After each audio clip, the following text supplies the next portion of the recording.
끌고 온 것 같은 예상치 못한 장면들이 하루 종일 눈앞에 펼쳐졌죠. 이제는 북미 정상회담 있을 거고요. 평화협정과 북미 수교 그리고 비핵화의 과정들이 차례차례 진행이 될 겁니다.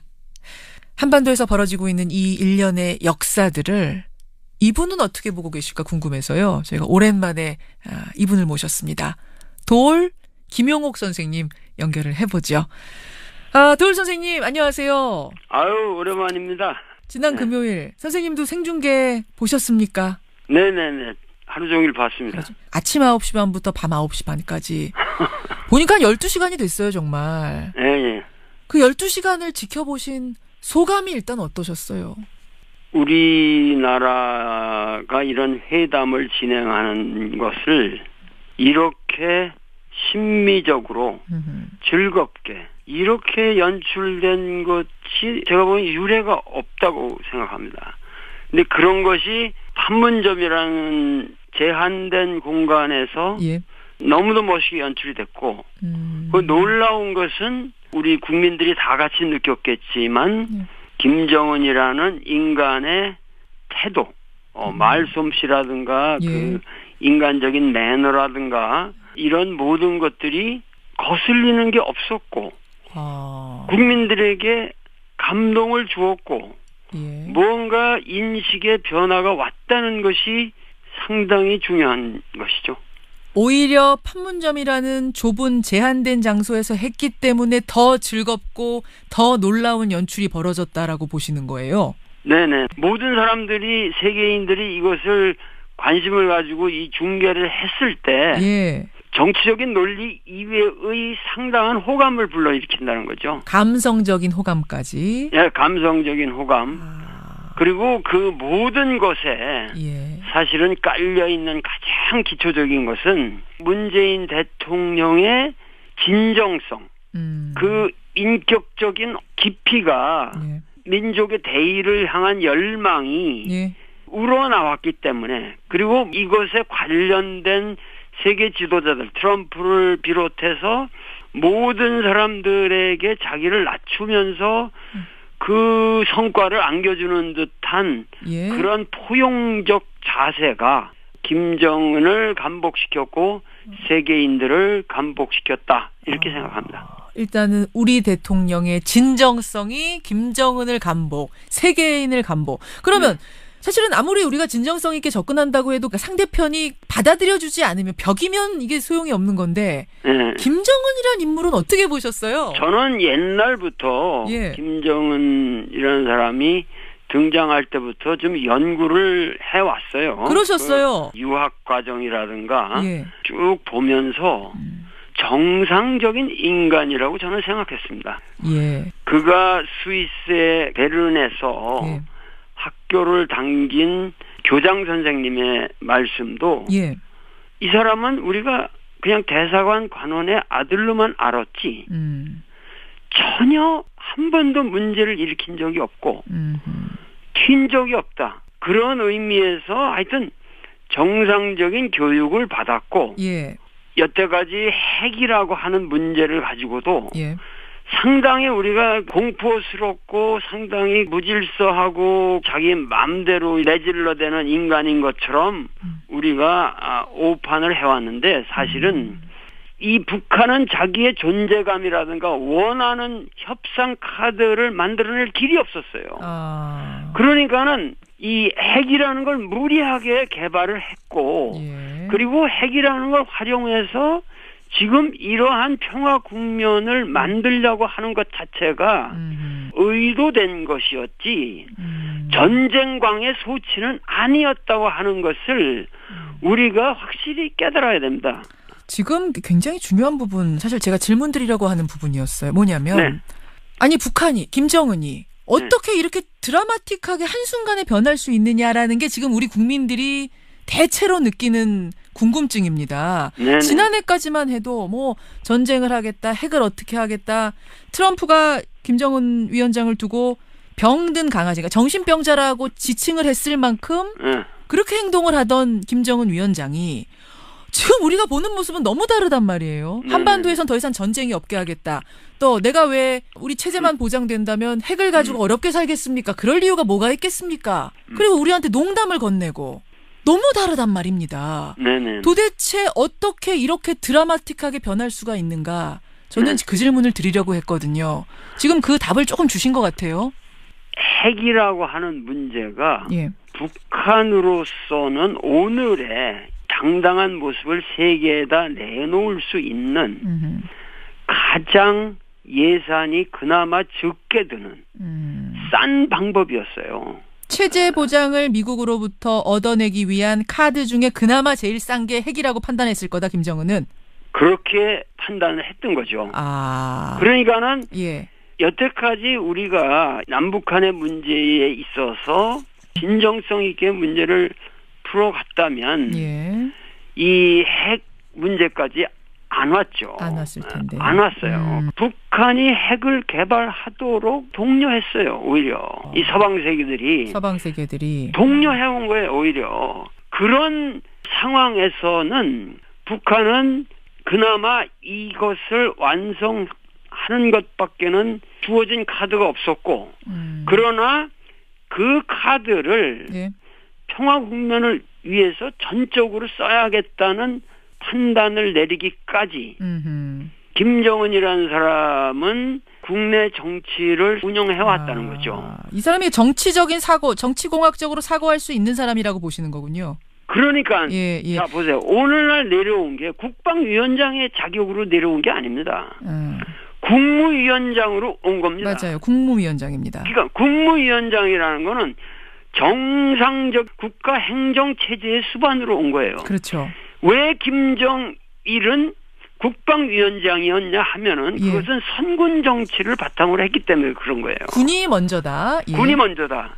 그런데 그 선군 정치의 모든 폐해를 그동안 상당히 완화시키고 바꿨어요. 체제를. 김정은 위원장. 그래서 군을 잘 다독거리고 설득시켜 왔어요. 그 과정에서 뭐 숙청도 있고 사실은 뭐 피바람도 좀 불지 않았습니까?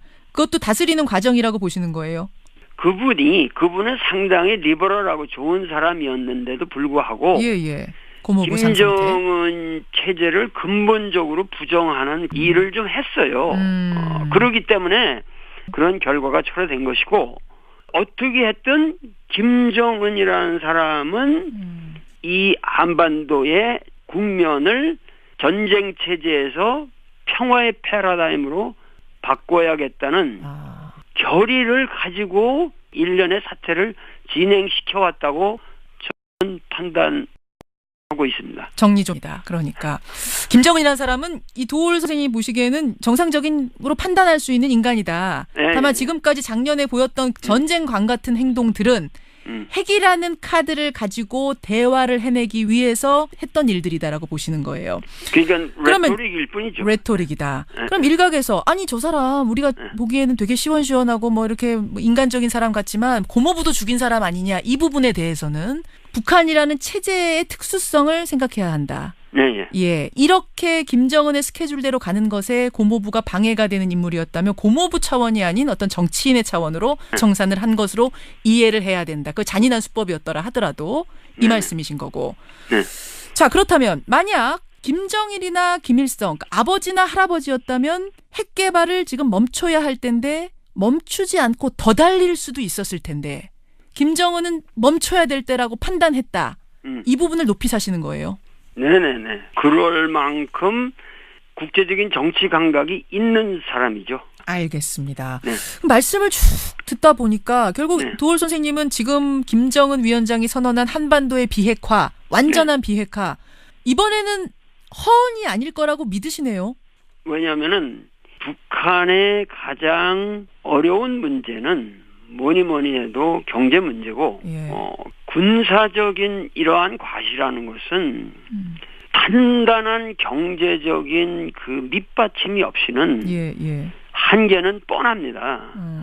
그런데 전 세계가 북한을 악의 축으로 규정하고 그 악의 축에 가둠으로써 이 세계 냉전 질서에서 더 빼낼 수 있는 콩고물을 그냥 최대한 빼먹으려는 서방 세계의 전략들이 이 북한을 불행하게 만들어 왔던 것이지 이제는 이거를 청산할 때가 됐다는 것은 우리 민족의 총체적인 인식의 변화, 뉴 오더, 새로운 질서가 온 것이고 그러니까 이 모든 사태를 봐왔던 이 전체적인 생각들을 바꿔야 됩니다. 전체적인 생각들을 바꿀 때가 됐다. 북한도 지금 바꿨고 우리도 바꿔야 하고 이번에만큼은 이 한반도의 비핵화가 허언이 아닐 것이다. 이렇게 말씀하셨어요. 네네. 근데 홍준표 대표는 이런 얘기합니다. 8번 속고도 9번째 뭘 믿고 정상회담을 하는 건지 모르겠다. 3번째 속으면 그 속은 사람이 공범이다. 이런 얘기도 했거든요. 여전히 믿지 못하겠다는 겁니다. 저는 홍준표 같은 분이 그런 말씀을 하시는 것에 대해서 상당히 고맙게 생각합니다. 왜 또 고맙기까지 하세요? 그러니까 홍준표 대표 같은 분들이 그렇게 터무니없는 말씀을 계속 해주셔야 우리 민족의 이 평화 패러다임이 제기를 가는데 상당한 도움을 줍니다. 그래서 저는 태극기 부대에도 감사하고 홍준표 대표님한테도 아주 감사해요. 그리고 사랑스러운 고대 후배예요. 후배. 제가 웃어서 죄송합니다. 그러니까 지금 너무나 반어적으로 표현을 하셔가지고 제가 조금 당황을 했는데. 반어적인 게 아니라 그건 정어예요. 반어가 아니고 정어고. 그야말로 고려의 가치가 없는. 더군다나 일본 방송에다 대놓고 종북 세력만 좋아하지 뭐 다 반대한다. 일부 좌파 세력만 지지하는 남북 정상회담이다라는 얘기를 아사히 TV와 인터뷰에서 했죠. 아사히 TV와. 그러니까 그런 자세는 우리가 지금 여기서 진지하게 논의할 대상이 못 된다는 것이죠. 근데 이제 홍 대표 얘기는 그거예요. 2005년에 9.19 성명 봐라. 또 2007년에 14 공동선언 봐라. 그때도 성실하게 이행하겠다고 약속 철석같이 해놓고 다 안 지켰는데 이번에는 도대체 뭘 믿고 성공했다라고 하는 거냐. 이거 다 위장 평화쇼다. 이런 얘기거든요. 가장 중요한 것은 얼마나 북한이 성실하게 우리가 납득할 만한 방식으로 이행하느냐. 요것을 보고 그런 얘기를 해야죠. 보고 해도 늦지 않다. 늦지 않을 뿐만 아니라 그게 정도죠. 전 세계인들이 이 화약고는 없애기를 원하고 있습니다. 이 분위기를 우리가 확실하게 활용해야 됩니다. 이것은 이미 닉슨 독트린 이후 월남 전의 처리 이후 미중 관계가 개선되면서 이미 시작된 프로세스고 전체적인 역사적 과정에서 이제는 더 이상 피할 수 없는 막다른 골목에 남북한이 같이 온 겁니다.